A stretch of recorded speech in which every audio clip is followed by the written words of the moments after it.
이제 오늘 본문을 통해서 말씀을 증거하려고 하는데요. 제가 이제 자란 모교회는 전도에 열정이 있는 교회였는데요. 주일 예배를 마치면 찬양팀을 중심으로 이제 교인들이 수원 역전에 나가서 이제 전도를 했습니다. 그러니까 눈이 오나 비가 오나 노방 전도를 했는데 얘기를 들어보니까 지금도 복음을 증거하고 있다 그렇게 말씀을 하더라고요. 네, 제가 이제 그 교회에서 있었을 때 한 주는 노방 전도를 나갔는데 그 교회 이제 부목사님께서 전도하시면서 이제 전도 멘트로 뭐라고 말씀을 하셨냐면 누구든지 예수님께로 오십시오. 병든 자, 가난한 자, 마음이 상한 자, 중풍병자, 문둥이 누구든지 예수님께 오면 여러분의 문제를 해결해 주십니다. 그렇게 이제 멘트를 하셨어요. 그럼 이제 대부분 안 나오는 게 정상인데 한 분이 이제 그 수원 역전에서 나오시는 거예요. 이 부목사님도 이제 깜짝 놀랐죠. 안 나와야 되는데, 안 나와야 되는데 이제 나오시니까. 네, 술이 이만큼 취하셔서 막 태권도 하고 막 발차기 하시면서 저희 전도팀 그 찬양하는 이제 사람들한테 이제 온 거예요. 그러면서 이제 그 아저씨가 저희 부목사님한테 뭐라고 말씀을 했냐면 당신이 목사냐? 알려면 똑바로 알고 전도를 해라. 문둥이가 뭐냐, 문둥이. 문둥이가 무슨 뜻인지 알고 문둥이라는 단어를 쓰는 거냐. 그렇게 얘기를 하시더라고요. 문둥이가 무슨 뜻입니까? 어떤 의미로 그 단어가 사용되어지냐면 욕입니다, 욕. 그래서 남도지방에서는 문둥이라는 단어가 욕으로 쓰이기 때문에 이제는 안 쓰죠. 이제 언론에서도 문둥이라는 말은 절대로 안 씁니다. 좀 바보같이 행동하거나 좀 모자르다 그러면 이제 낮춰 부를 때 이 문둥이 자식 이제 이렇게 이제 부르기도 하는 거죠. 그러니까 비하해서 부르는 거예요. 사실 여러분 문둥병 환자들에게 있어서 진짜 아픔은 살이 떨어져 나가고 피부가 썩어 들어가는 그 아픔이 아니죠. 사실 문둥병 환자는 자기가 코가 떨어지고 귀가 떨어지는 것 그 육체적인 고통을 못 느낀다 그래요. 근데 이 문둥병 환자들이 느끼는 이 진짜 아픔은 자신들을 바라보는 사회적인 그 편견, 시선이 더 아픔과 고통이다. 그런 얘기를 제가 들었습니다. 그래서 앞서도 얘기했던 것처럼 요즘 언론에서는 문둥병이라는 말 대신에 무슨 단어 씁니까? 한센병. 그렇게 이제 사용을 하는 거죠. 오늘 본문을 보니까 이런 이중적인 고통을 겪고 있는 한 사람이 등장하고 있어요. 그 사람이 누군가? 1절을 우리 다 같이 한 목소리로 한번 같이 읽어볼까요? 1절입니다. 시작. 예수께서 길을 가실 때 날 때부터 맹인된 사람을 보신지라. 맹인, 이제 소경이 등장하고 있죠. 이 소경이 어떤 소경인가? 날 때부터 소경된 자다. 그렇게 이제 성경은 말하고 있어요. 날 때부터 소경이기 때문에 이 사람은 아마 처음부터 힘든 삶을 살았던 것 같아요. 그래서 이 8절 말씀 보면 이 소경을 거린이다, 거지다. 인생 자체가 이 사람은 어둠이에요. 절망이고 암흑 그 자체예요. 제가 이제 군대 처음 가면 고참이 이제 갓 제대로 낚은 고참이 있다 그래. 너 눈 감아봐. 그러면 눈 감으면 그게 네 인생이야. 이제 어둠이고 절망, 아무것도 안 보이는 캄캄한 인생이야. 이제 그 얘기를 하는 것처럼 앞이 안 보이는 이 사람은 날 때부터 소경이었기 때문에 어둠 그 자체였다라는 거죠. 근데 사실 그거보다 더 큰 아픔이 있었어요. 이 사람에게는. 사실 그게 더 큰 아픔인 게 아니고 앞이 안 보이는 게 큰 아픔이라기보다는 이 사람은 자신이 하나님으로부터 버림받은 저주받은 존재라는 사실이 이 사람에게는, 이 소경에게는 더 큰 아픔이었다는 거예요. 왜냐하면 이 당시 유대 문화 가운데에서 모든 질병의 원인, 더 나아가서 고난의 원인을 어디서 찾았냐 하면 하나님께 범죄했다, 범죄함을 통해서 저주받은 것이다. 그렇게 질병의 원인, 더 나아가서 고난의 원인을 죄로 인해서 여러분 찾았다는 거예요. 정말 그런가? 여러분 그렇지 않습니다. 물론 성경에는 죄로 인한 질병과 고난이 올 수가 있어요. 예를 들면 이런 거죠. 어떤 사람이 도둑질을 해서 감옥에 간다든지 아니면 여성을 성추행해서 감옥을 가요. 이건 분명히 죄로 인한 고난이죠. 죄에 대한 대가예요. 그리고 요한복음 5장에 보면 이 38년 된 이제 병자가 있는데 이 사람의 질병은 분명히 예수님께서 죄로 인한 질병이다. 그렇게 이제 말씀을 하셨어요. 그러나 우리가 성경을 해석할 때 어떤 한 본문을 가지고 어떤 신학적인 한 이론을 만들어내면 안 돼요. 그것을 가지고 적용하면 안 됩니다. 때로 여기 이제 큐티의 어려움일 수도 있는데, 어떤 신학적인 이론을 만들어낼 때는, 해석해낼 때는 성경 전체의 관점에서 이제 본문을 해석하고 신학적인 이론을 정립해야 돼요. 이게 이제 종교개혁자들은 토타스크립투라라고 얘기해요. 우리는 오직 성경, 그러니까 솔라스크립투라만 잘 아는데, 종교개혁에서는 토타스크립투라, 전체 성경을 통해서 어떤 신학적인 이론은 이제 성경의 관점을 발견해 해석해 내는 거죠. 그래서 이제 종교개혁 때에는 이신칭이라는 신학적인 그 하나님의 그 계시 뜻을 이제 발견해 낸 거예요. 구원은 인간의 어떤 행위와 공로가 아니라 오직 예수 그리스도를 믿는, 예수 그리스도께서 우리를 행하신 십자가에 위해서 대속하신 그 일을 믿음으로 말미암아 구원을 받는다라는 것을 이제 토타스크립투라, 전체 성경의 관점으로 이신칭의 믿음을 이제 성경을 통해서 발견해 낸 거죠. 그러니까 마찬가지로 성경 전체를 두고 볼 때 고난의 원인, 어떤 질병의 원인을 죄 때문에 어떤 고난이 왔고 그 사람이 범죄했기 때문에 하나님 치신 것이다, 질병의 원인이 하나님께 범죄했기 때문에 질병이 온 것이다, 그렇게 해석할 수 없다라는 거예요. 왜냐하면 예를 든다면 구약의 욥을 통해서도 우리가 알 수 있듯이 하나님께서 욥에게 질병을 허락하신 것, 또 더 나아가서 고난을 허락하신 것은 욥이 범죄했기 때문이 아니죠. 하나님께 뭘 잘못했기 때문에 고난이 온 게 아니에요. 우리가 알듯이 욥 자신이 갖고 있었던 모든 것을 다 잃어버린다 할지라도 그 모든 것이 하나님의 은혜입니다라는 그 고백을 듣기 위해서 믿음의 연단, 그 테스트의 모습으로 이 고난을 허락하신 거지, 욥의 죄 때문에 하나님께서 질병과 고난을 허락하신 게 아니라는 거죠.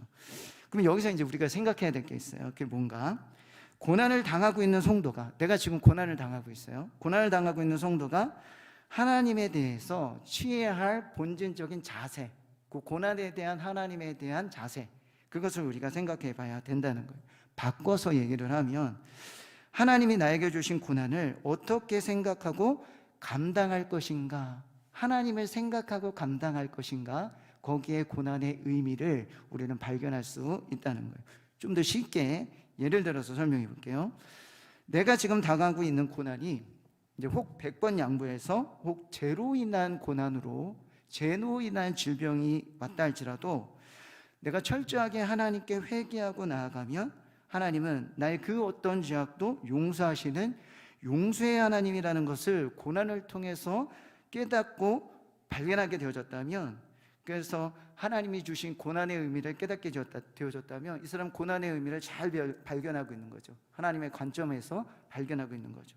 그리고 나의 고난이, 나의 지금 어려움이 욥처럼 죄 때문에 인한 고난이 아니라면 하나님은 성도의 고난을 통해서 이 고난을 더 좋은, 더 큰 하나님의 선으로 이뤄내시는, 하나님은 선하신 분이라는 것을 발견하게 되어졌다면 이 사람은 그래서 더 하나님을 의지하고 고난으로 인해서 더 하나님을 사랑하고 더 하나님을 가까이 하게 되어졌다면 이 사람은 고난의 의미를 바르게 발견하고 있는, 고난의 의미를 잘 찾아가고 있는 모습이라는 거예요. 그럼 여기서 이제 논리적인 또 질문이 생길 수가 있어요. 그게 뭔가?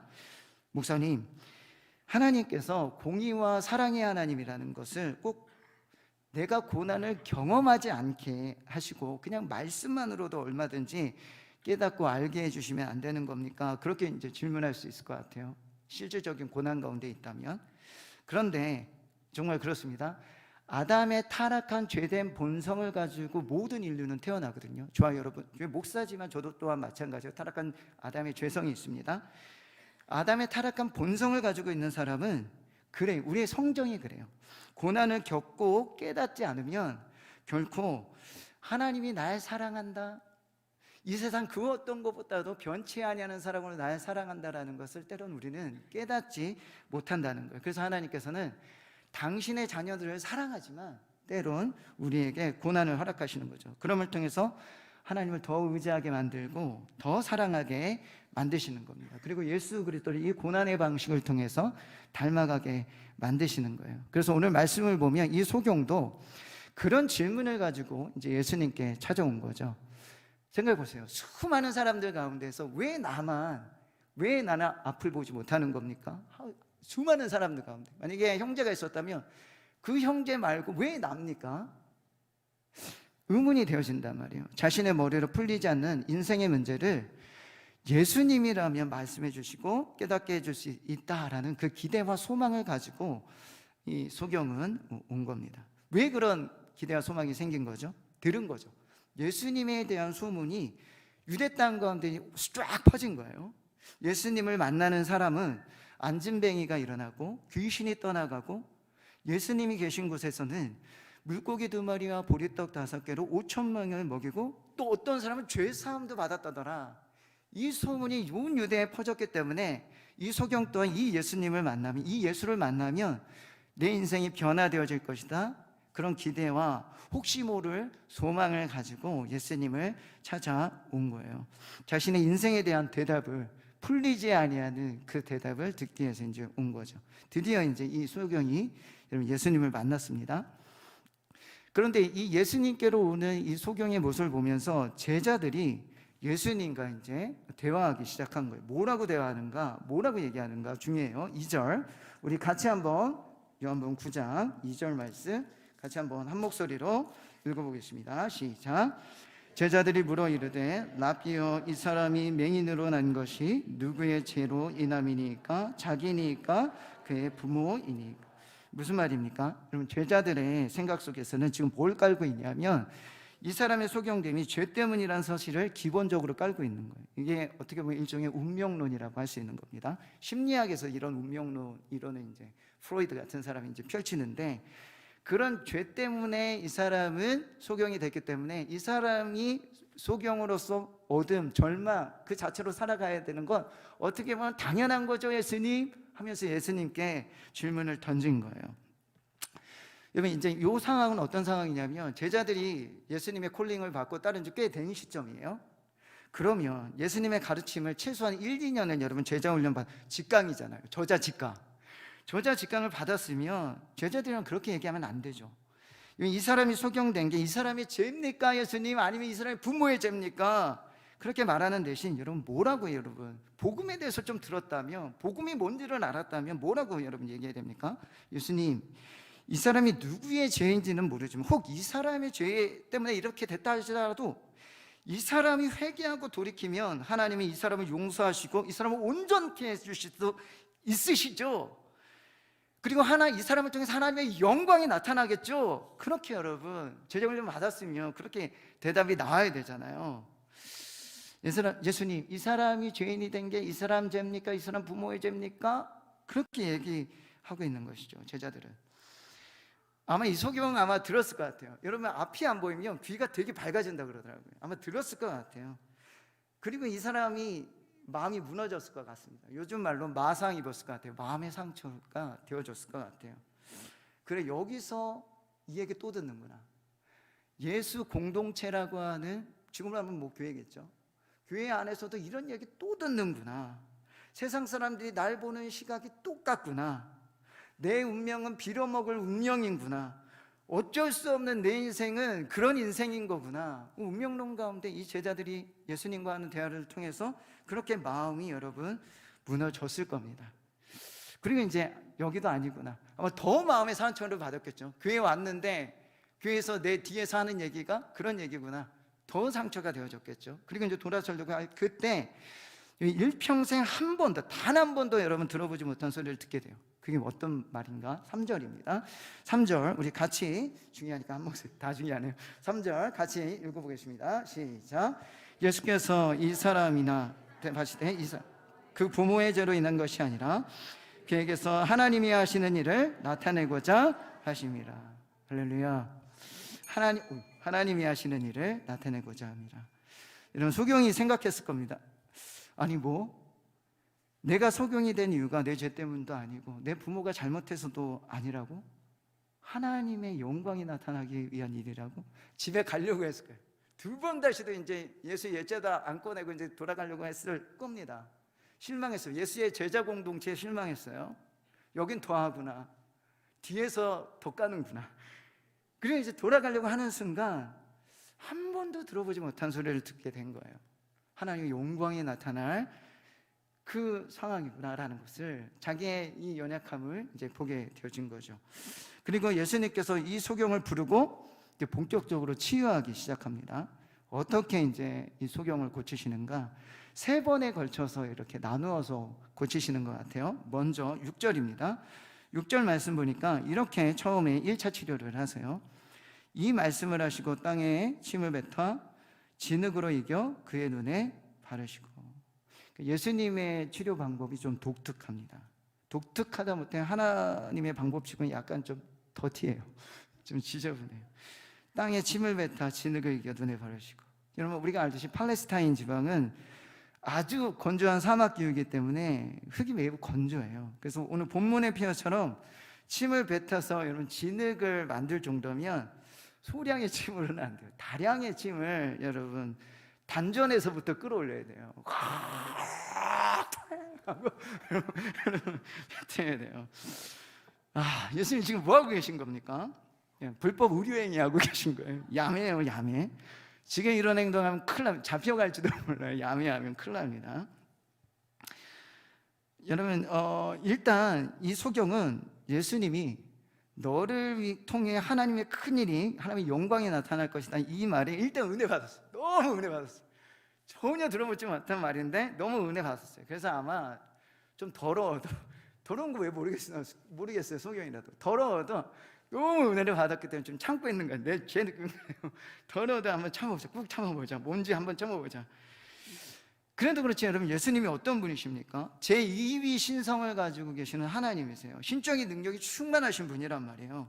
파도를 잠잠케 하시고 죽은 자를 살려내시는 분이 여러분 예수님이신데 꼭 이렇게 더러운 방법으로 치료해야 됩니까? 그러니까 말라기서 예언서처럼 말라기 선지자가 뭐라 그랬어요? 그분이 오시면 치료의 강선으로 여러분 고친다 그랬어요. 그 치료의 강선으로 여러분 얼마든지 멋있게 진짜 고치실 수 있는데 왜 하필 여러분 침입니까? 침. 그러니까 성경신학자들이 여러 가지 학설을 여러분 제기를 했어요. 그 중에 하나만 이제 소개하면, 너무 다양해요. 여기에 대한 이제 성경신학자들의 해석이.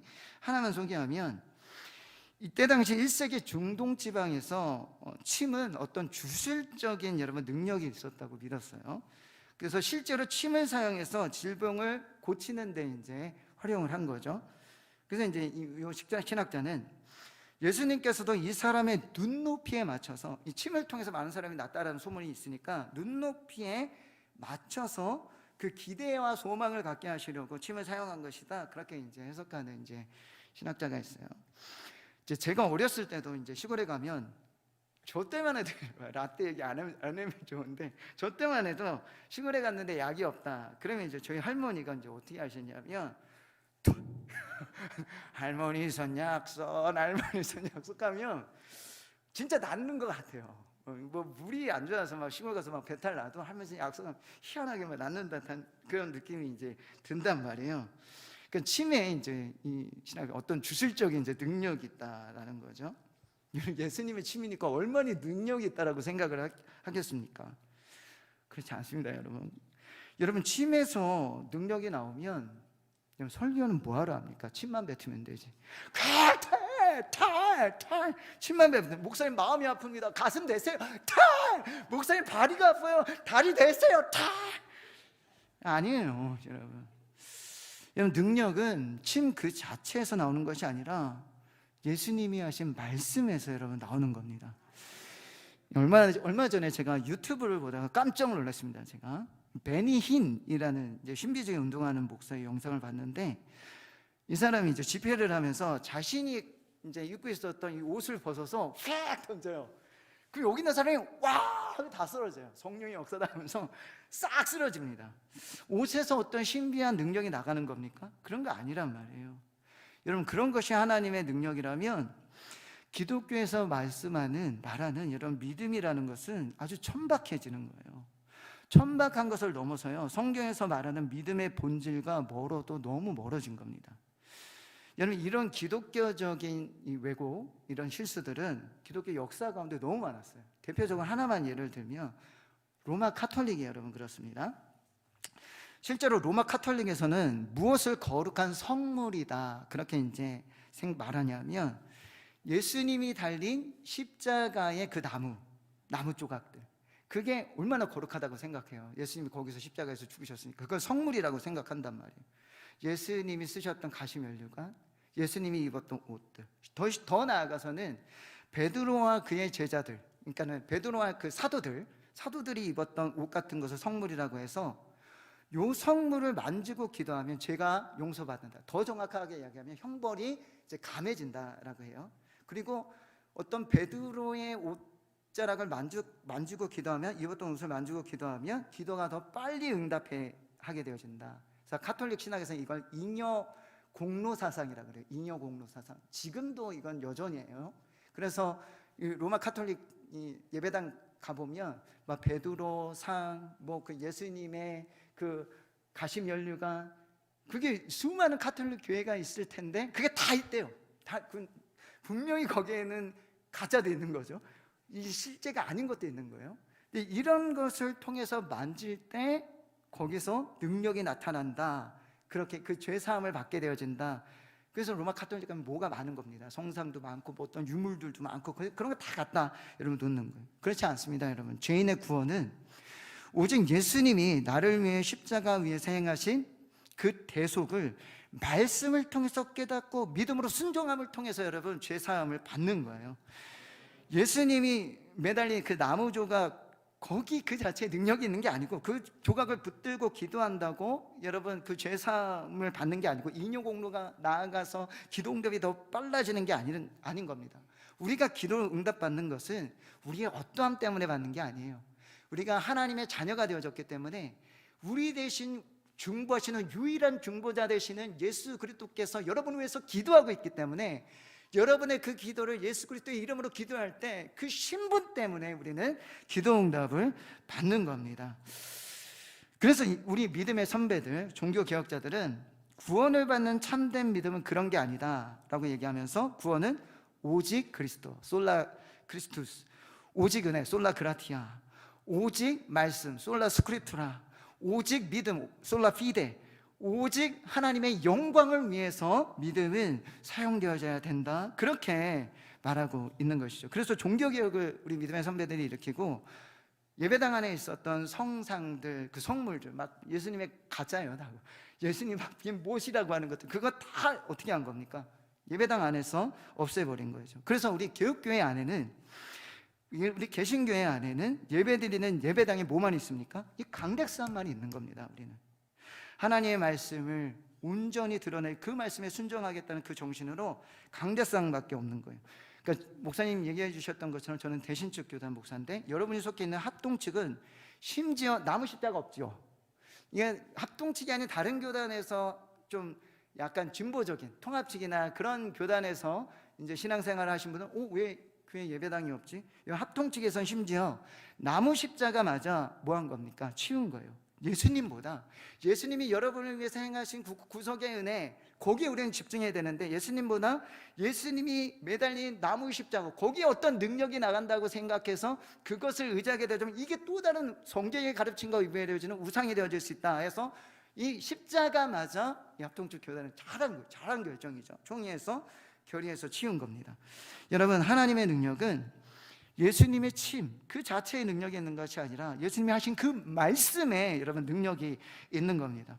제가 뭘 말하려고 하는 걸까요? 여러분, 어둠과 절망인 인생, 이 소경의 인생, 어둠이에요, 절망이에요. 그렇게 살아왔습니다. 거린으로 살아왔어요. 이 어둠뿐인 절망이, 이 실패한 인생이 회복되는 유일한 길은 뭐냐 하면, 지금도 살아서 말씀으로 여러분 다스리고 통치하시는 예수님의 말씀을 붙들고 그 말씀에 순종하기 시작할 때 절망과 어둠은 떠나가는 겁니다.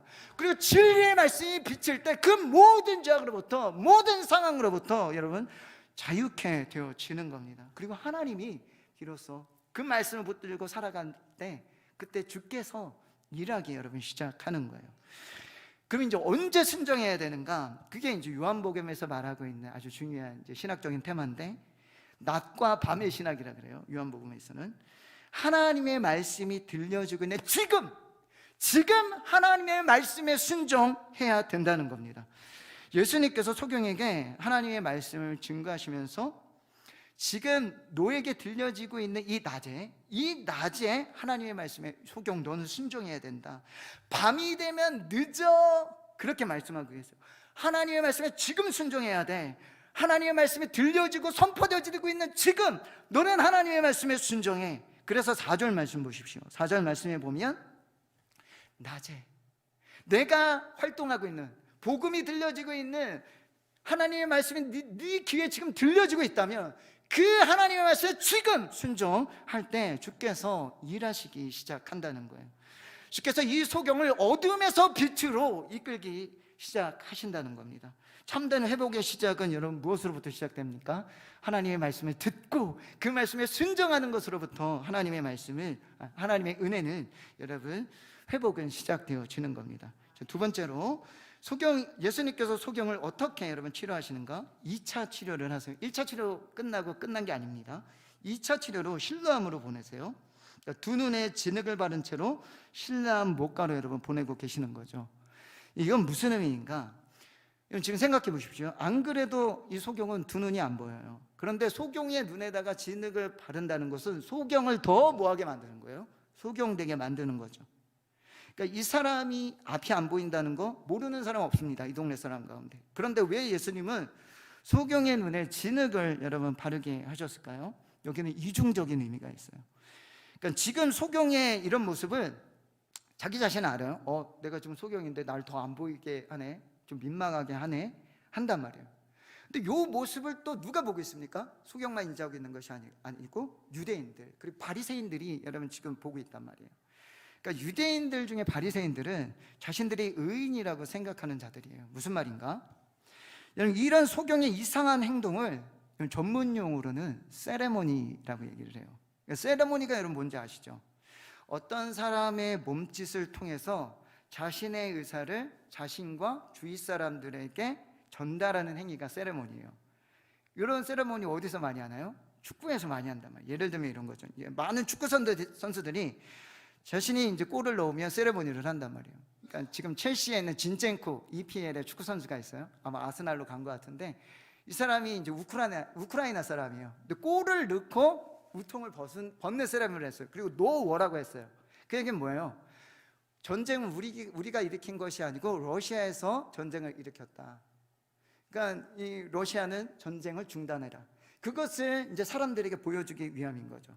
마찬가지로 이제 저희 교회 이제 청년 가운데 축구 선수 출신이 있는데 여러분 모를 거예요. 인도네시아에서 활약했던 유학파 해외파이기도 하는데 몰라요.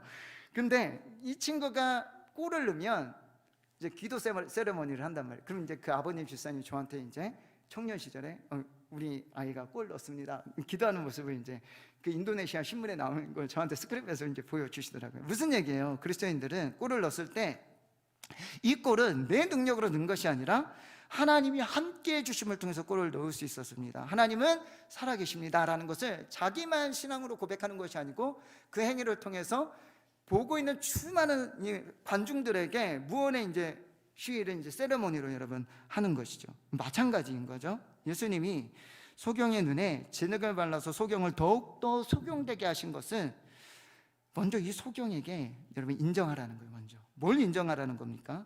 나는 예수님 없이는 하루도 살 수 없는 연약한 자라는 것을 인정하라는 거예요. 더 이상 네 운명, 네 팔자 탓하지 말라는 거예요. 그것을 여러분 소경에게 요구하고 계신 겁니다.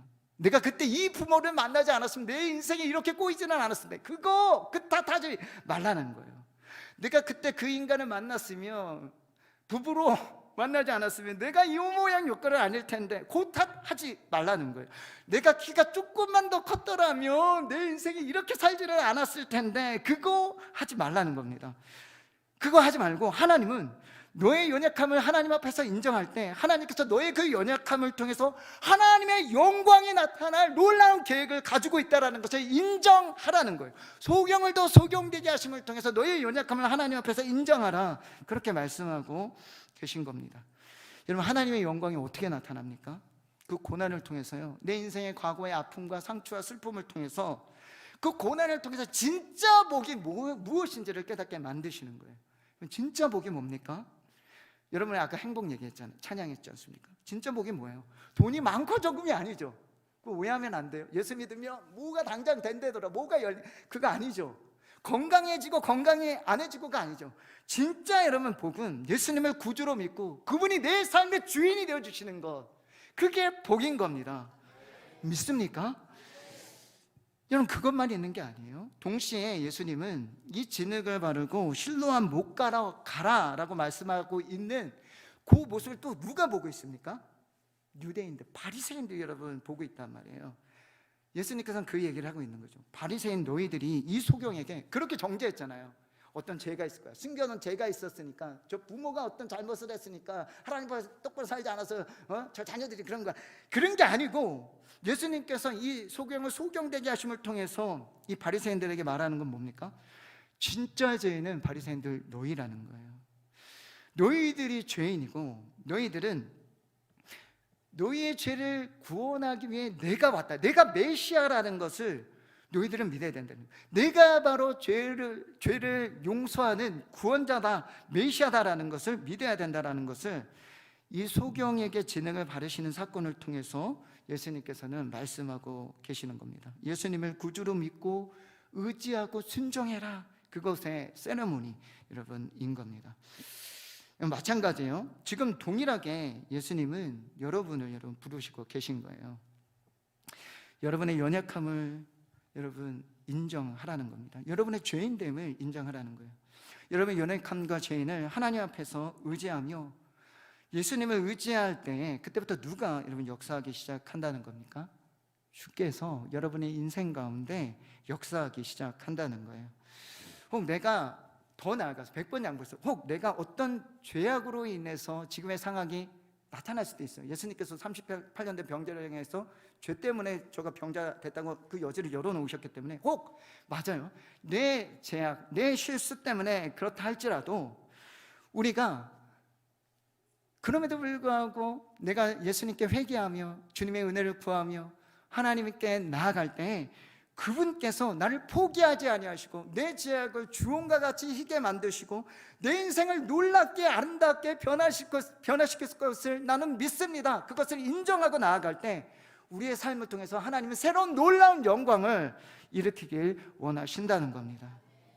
여러분, 우리가 지금 해야 할 것은 나의 죄인됨, 나의 연약함을 인정하고 눈에 진흙 받으라는 거예요. 나 하나님 없이는 아무것도 할 수 없는 죄인입니다. 연약한 자입니다. 눈에 바르라는 거예요. 바르라는 거예요. 진흙 발라라. 그리고 실로암으로 가라는 거예요. 여러분, 예수님은 우리의 죄인됨만 용서해 주는 게 아니에요. 나의 연약함도 여러분 새로워질 수 있다는 것이죠. 다른 사람은 힘들게 할 뿐만 아니라 나 스스로도 이것 때문에 항상 힘들게 만들었던 것, 나의 못난 기질, 나의 못난 완벽주의, 나의 못난 게으름, 나의 못난 자기 연민, 그것을 바르고 진흙을 바르고 예수님만을 의지하고 나아갈 때, 그 주님을 바라보며 나아갈 때 우리를 전혀 다른 삶을 살게 만드신다는 겁니다. 새로운 삶을 경험하게 만드신다는 거예요. 예수님 앞에 여러분의 연약함을 인정하십시오. 여러분의 죄인됨을 인정하십시오. 예수님, 내 힘으로는 내 삶을 어떻게 할 수가 없습니다. 나를 불쌍히 여겨 주십시오. 주님이 말씀하시는 대로 순종하겠습니다. 그때 비로소 성령은 역사하기 시작하시는 겁니다. 여러분의 상처받은 마음, 그리고 여러분의 삶의 무질서한 삶의 자리들 주께서 고치시기 시작하는 거예요. 진리의 칼로 수술하시기 시작하는 거예요. 썩전, 썩전, 죄를 여러분이 끊지 못했던 그 죄악들을 막 빨아들이기 시작하시는 겁니다. 성령의 능력으로 여러분 자신도 놀랄 만큼 새로운 피조물로 여러분 회복시켜 내신다는 겁니다. 마지막이에요. 실로암 못 가서 드디어 예수님께서는 이 소경에게 씻으라 3차 치료를 하세요. 실로암 못 가루 가서 씻으라 그렇게 말씀하시는 이유는 뭔가? 7절입니다. 중요하니까 같이 7절 말씀 한 목소리로 읽어볼게요. 이르시되, 시작. 이르시되 실로암 못가에 가서 씻으라 하시니, 실로암은 번역함은 보냄을 받았다는 뜻이라. 이에 가서 씻고 밝은 눈으로 왔더라. 그러니까 7절 중간에 보면 이제 괄호로 되어 있는 이제 그 괄호 표시가 있어요. 이게 이제 무슨 의미냐면 어떤 성경 사본에는 있기도 하고 없기도 하다, 그런 뜻이에요. 무슨 말이냐면 우리가 지금 보고 있는 성경은 여러 가지 사본들이 있습니다. 원본은 없어요. 지금 성경 사본 원본은 없어요. 근데 특별히 이 사복음서는 이 구전으로 전달이 되어졌기 때문에 여러 가지 사본들이 있어요. 근데 이제 최종 사본 있잖아요. 최종 사본은 이제 요한이 이제 기록을 했는데, 이 요한복음을 기록한 요한은 이 괄호 안에 있는 내용 반드시 알아야 된다. 중요하다. 너무 중요하다. 이것을 읽는 독자들, 그때 당 1세기 당시의 독자이든 오늘의 그리스도인들이든 이 내용을 반드시 알았으면 좋겠다. 그래서 이제 이 가로를 여러분 집어넣은 거예요. 여러분, 신랑은 어떤 것인가? 우리 찬양 많이 하잖아요. 군대 가면 이거 다요. 어두운 밤에 막 여기서 막 일어나고 막 그러는데, 여러분, 신랑은 어떤 것인가? 보내심을 받았다라는 곳이라는 것을 꼭 기억해 달라는 거예요. 여러분, 신랑은 어떤 곳인가? 구약 시대 때 히스기야 왕이 전쟁을 대비하라고 예루살렘 성벽이 있으면 예루살렘 성벽 동쪽 밖에다가 이 실로암 못을 팠어요. 이렇게. 그래서 뭘 공급하게 했냐면 물이 공급되어질 수 있도록 이제 못을 이제 판 겁니다. 전쟁할 때 제일 중요한 게 여러분 뭡니까? 물이죠, 물. 물이 없으면 전쟁을 못 해요. 그래서 실로암 못을 이 지하수 수로를 통해서 예루살렘에서 적들이 보이지 않게 계속 이 물을 여러분 공급하는 역할을 한 거예요. 그러니까 무슨 얘기인가? 여러분, 이 실로암 못은 무엇을 상징하냐면 성령의 역사가 지속적으로 공급되는 것, 그것이 여러분 어디라는 거예요? 교회라는 겁니다. 교회. 실로암 못은 성령의 역사가 일어나는 것, 죽었던 영혼이 살아나는 것, 영적인 싸움 가운데 지속적으로 성령의 역사가 공급되어지는 것, 그것이 바로 사람을 살리고 변화시키고 회복시키는 것, 그것이 바로 교회라는 겁니다. 교회 외에 다른 방법을 주신 방법이 없다라는 거예요. 무슨 말인가? 예수님을 구주로 만난 이 소경이 앞으로 하나님의 사람으로서 수많은 영적인 싸움을 싸우면서 살아야 된단 말이에요. 이 싸움은 혼자 결코 이길 수 없다는 거예요. 아까 이제 우리 고등학교 학생들 나와서 인사했는데, 예수 믿지 얼마 안 되어졌는데 이제 막 찬양팀에 함께하는 우리 학생이 있다라고 했어요. 지금 뜨겁단 말이에요. 이 소경 비슷한 거죠. 뜨겁단 말이에요. 주님을 향한 그 사랑, 열정, 첫사랑 뜨겁단 말이에요. 그럼 사탄이 가만둡니까? 그렇지 않단 말이에요. 앞으로 영적인 싸움이 있단 말이에요. 그때 이 영적인 싸움 가운데에서 승리하기 위해서 어떻게 된다는 거예요? 성령의 능력을 지속적으로 여러분 공급받아야 된다는 것이죠. 그래서 예수님께서는 이 소경을 치유하시고 예수님을 구주로 만나게 하시고 어디로 보내신 겁니까? 성령의 역사가 콸콸콸콸 흘러넘치는 교회로 여러분 보내시기 원하신 거예요. 믿는 무리와 함께 여러분 말씀을 듣고 함께 삶을 나누고 함께 기도하고 함께 찬양하고, 가장 중요한 거 함께 그리스도, 예수, 우리를 구원하신 이 세상을 지금도 말씀을 다스리고 통치하시는 예수 그리스도를 바라보는 그 교회로 이 예수님께서는 이 소경을 여러분 보낸 겁니다. 우리가 교회를 사랑하고 사모해야 하는 이유가 여러분 무엇입니까? 죽은 영혼이 살아나는 곳, 진정한 영혼의 변화가 있는 것, 진짜 행복을 경험할 수 있는 것은 오직 성령의 역사가 콸콸콸 흘러나는 교회 공동체밖에 없다라는 거예요. 그래서 우리가 사도신경 가운데 뭐라고 고백하죠? 거룩한 공교회를 믿사오며. 좀 이상하잖아요. 왜 예수님을 믿사오며 얘기하지 않고 교회를, 공교회는 교회를 얘기하는 겁니다. 보편교회를 얘기하는 거예요. 교회를 믿사오며라고 얘기했을까요? 하나님은 교회 공동체를 통해서 죽은 영혼이 살리는 그 살아나는 회복의 역사를 교회 공동체를 통해서 지금도 일으키고 여러분 계시는 거죠. 믿음은 어디서 납니까? 들음에서 나요. 근데 그 믿음의 그 들음이라는 것은 아무 말씀이나 들으면 안 되고, 하나님께서 교회 공동체를 통해서 세우신 목사님을 통해서 그 하나님의 말씀이 바르게 증거되어질 때 그 교회 공동체를 통해서 죄인이 의인으로 변화되어지고 지옥 백성이 천국의 백성으로 변화되어지고 예수 그리스도를 닮아가는 그런 변화의 역사들이 교회 공동체를 통해서 나타나게 만드신 겁니다. 성령의 역사가 끊이지 아니하고 지속적으로, 그래서 영적인 싸움을 궁극적으로 승리할 수 있도록 날마다 교회 공동체로 모일 수 있도록 우리 주께서 이 소경에게 말씀하고 여러분 계시는 겁니다. 혼자서 결코 이 험한 세상 가운데 승리할 수 없습니다. 이런 교회로 모이십시오.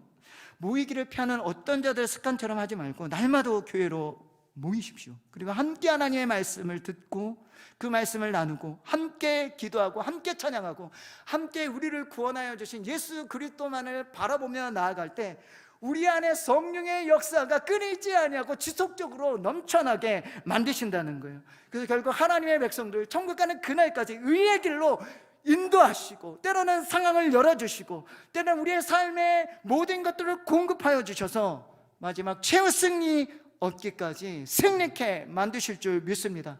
그런 진정한 변화의 역사, 영혼이 회복되어지고 변화되어지는 역사가 이 인해교회 공동체를 통해서 날마다 나타나길 주님의 이름으로 축원합니다.